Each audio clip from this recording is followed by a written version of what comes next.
Well, this vlog turned more eventful than I expected it to.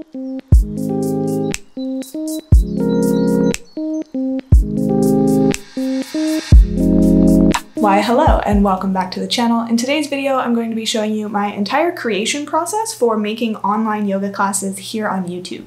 So if you are new here, my name is Alana and I post yoga classes here every Wednesday and vlogs here every weekend, so be sure to hit that subscribe button and stick around.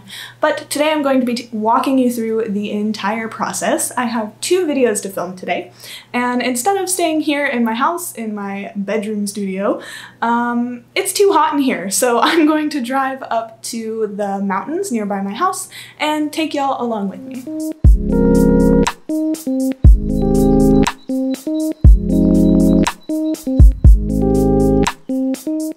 So I've made it to the mountain. However, the place where I was planning on filming is a fire lookout station, and there just so happens to be people doing construction there today. Fabulous.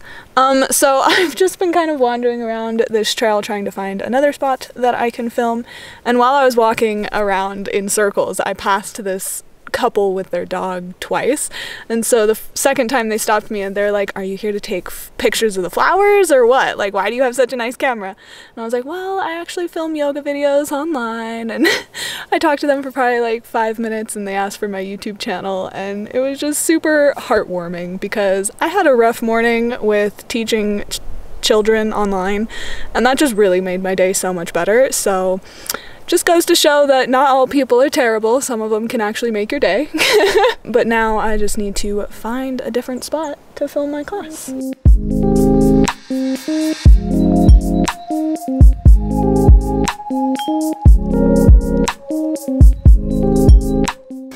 Alright, I'm all set up and ready to film. What I do is I pre-film all of my audio and then I send it to myself onto my phone, and then I play the audio from my phone so I can sync my movements to my teaching that I already did. That is much easier than trying to control all of the random sounds that go on around while I'm filming. So yeah, first I think I'm going to film the 15-minute Hatha flow, because that one's a little easier. And then I will film the vinyasa flow for when I am ready to be tired. That is, if people stop walking by. Oh, taking pictures? I'm filming a video, but I heard you coming, so I paused it. You're good. Oh. You're good. So you do your yoga class, put on YouTube, and that's your living? It's not my living yet. My living is teaching English to little kids in China, but this is my fun hobby that I do during the day. Oh. I'm just amazed at all the different jobs that people do now. That's why I kind of... I have 3 different jobs. My other job is tutoring adults everywhere in the world in English, which is always interesting. See, I don't know if those things weren't available when I was... The internet has really opened up a lot of things. I mean, I'm very grateful for it.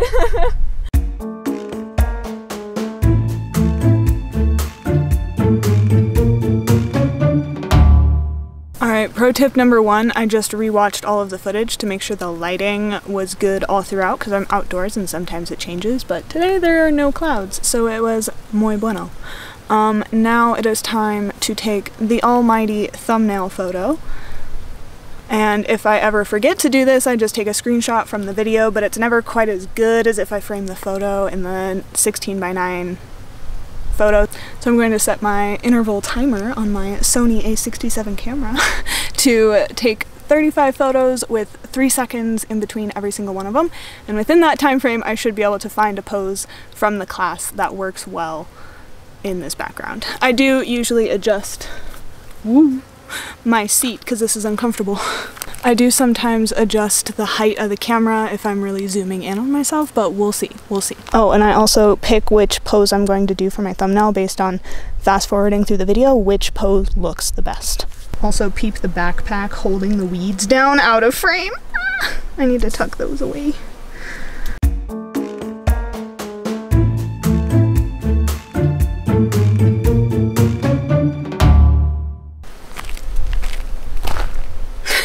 Also, this was where my mat was, and the entire time I was filming, I was just trying to figure out, like, what the heck is that building for? Like, should I be concerned?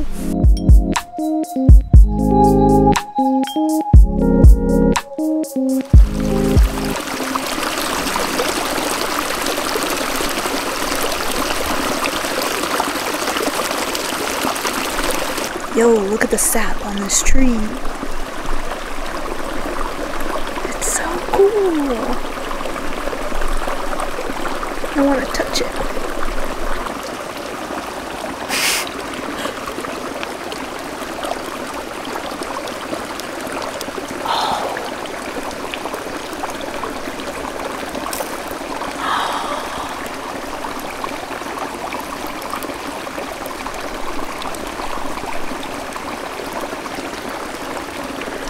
Really cool. I knew this would happen.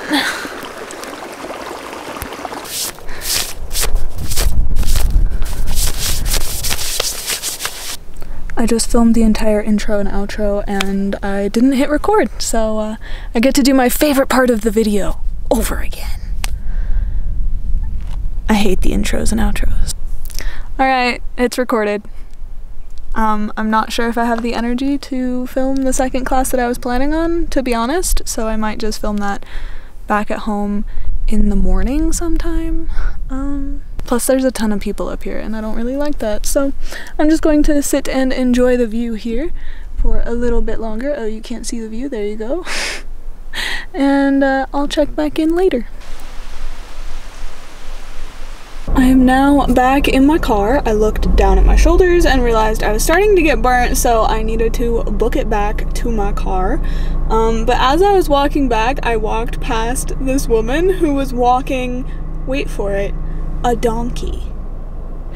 And I stopped and talked to her and I was like, I don't think I've ever seen someone walking their donkey. Like, you always see someone walking their dog, right? But she goes, the donkey's better than both my dog and my husband because I can put all of my stuff on the donkey and he will carry it without complaining like my husband. And I was like, oh my god. She had to be like 80 something and she was just going for a hike with her donkey. And I saw a trailer at the trailhead parking lot, which I assume was hers because there was a bumper sticker on the back of the trailer that said, haulin' ass. If I ever make it to 80, that's what I aspire to be, that old woman. Although maybe not married, just like skip the husband, because why is it that like all old women complain about their husbands? Like, you can't tell me that there is one who doesn't complain. Either they don't like shopping or they complain too much, so you complain about them. It's just, why? What's the point? Taxes? I don't know. Anyways, I'm gonna stop ranting about marriage and get all the way back down the mountain. I'm actually halfway down now. I stopped to eat a granola bar and I think I'm going to go home, change because it's hot, and then go get some food. I'm very hyped for food, if you couldn't tell. So I popped 2 of my tires and now I'm stuck in my hot car waiting for a tow truck. They said it'll be an hour. I don't want to be an adult anymore. I quit. Oh my god. Oh my god. Well, this vlog turned more eventful than I expected it to, but the towing company won't be here for 90 minutes. So I called my one friend who's in town and who has a car, because most of my friends don't drive. And now I'm waiting patiently for her in 100 and something degree heat. R.I.P. Rhonda the Honda. I did have the engine on for a while, but it started to sputter and then completely went off, and it was just the battery running, so I turned it off. My phone's at 15%. My friend is on her way though, should be here soon. I'm leaving the key so the tow truck company can take care of it for me. And then the problem becomes, how do I fix this thing? Do I fix this thing? Do I get rid of it and just move abroad now? I feel like it's a sign. Stay tuned.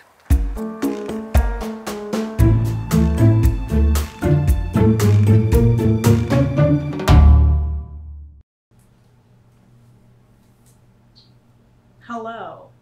It has now been a week. It is the following Thursday, and in editing that footage I realized I never actually explained what happened, so I'm just going to explain what happened, explain what's going on from here. So basically I was driving down Mount Lemon, and if you've ever driven down that road, I doubt you have, but it's a really windy mountain road. And normally it's totally fine, but I think because we had so much rain recently, it washed a lot of the dirt away from the side of the road. So there was a large gap between the edge of the pavement and the ground. And so I was trying to let a fly out my window, go figure. And as I was going around a corner, the two tires went off the road. And normally you would just pull your car back onto the road, but the way that it went off slashed my two tires, and I later found out yesterday that it also dented the front wheel and cracked the back wheel. So yeah, I'm already at $900 to fix my mistake. Lesson learned, drive carefully, don't let the flies distract you. They still haven't checked the engine to make sure I didn't damage anything there, so I'm still waiting patiently for some good news. But the freakiest thing to me about this is that on my way up the mountain, I actually pulled off the side of the road at this trailhead parking lot because it had a nice view of town. I had never stopped there before. I had never even paid attention to it. And then I went up the mountain, filmed my yoga class, came back down, and where I popped my tires was right outside of this trailhead parking lot. And it's just so freaky to me that, like, I stopped there on my way up and I knew exactly where to go park my car with two flat tires instead of just being stranded in some section of the highway coming down the mountain where there is no parking pullouts. Like, it's just, I can't believe it. It's so weird to me. The only saving grace in this situation is that because I have AAA, which is roadside assistance, not insurance, roadside assistance, they provided the tow truck and took me to a AAA mechanic, and the AAA mechanic was super busy, so they said, hey, can we give you a free rental car while we figure this out? And I was like, free? Yeah. So I've been driving around town in a way nicer, way newer car than I'm used to. It's weird. Funny story about renting the car though. The guy who was renting me the car was definitely flirting with me, and I don't think I'm used to the whole, like, having people your age respectfully flirt with you. I'm just used to creepy old men making sexual comments about my YouTube videos. So it was nice but strange. Oh, something else that happened this week. I was told that my job teaching English to kids in China will no longer be a job within the next few months because China is banning all tutoring with foreign teachers as well as other tutoring within China. So that was stressful, you know, being told you have to pay $900 plus to fix your car and you're losing one of your highest sources of income. All in the same week. But all of this whole situation is leading me to just push harder towards my end goal of leaving the country. Yeah, I'm gonna start selling my stuff, gonna start doing moving vlogs, gonna buy a suitcase to live out of. Like, it's real. Like, I can see this in my future right now, and I'm still working on the details, so I'm not gonna share too much, but like, stay tuned for moving vlogs, that's all I'm gonna say. And also with this whole situation, I've just learned to be very grateful because even though I damaged two whole wheels, not just the tire, the wheels, I didn't damage the body of the car, I didn't damage my body. Like, I had this revelation when I was teaching yoga last Thursday morning. After it happened, I was like, I wouldn't be able to be here teaching yoga, doing the thing that I love if it had been any worse. Like, say I had rolled my car down a cliff, because I was coming down a mountain, that was possible. So I'm just learning to be grateful, learning to deal with anxiety in healthy ways. This has also been a good motivator to push me to be better about my meditation practice, and I've also started doing a lot of breath work. I'm probably going to make more videos around breath work in the near future. because that has been a lifesaver along with the rental car. Speaking of which, I need to do my meditation and breath work for today, so I'm gonna go do that. I just wanted to summarize and explain a little bit more what happened to end this video. But if you want to know what ends up happening in the end, I mean, I still don't have an update on when I'll have my car back, but if you want to know what happens, subscribe, stay tuned, watch out for my next vlog. I'll try and give an update.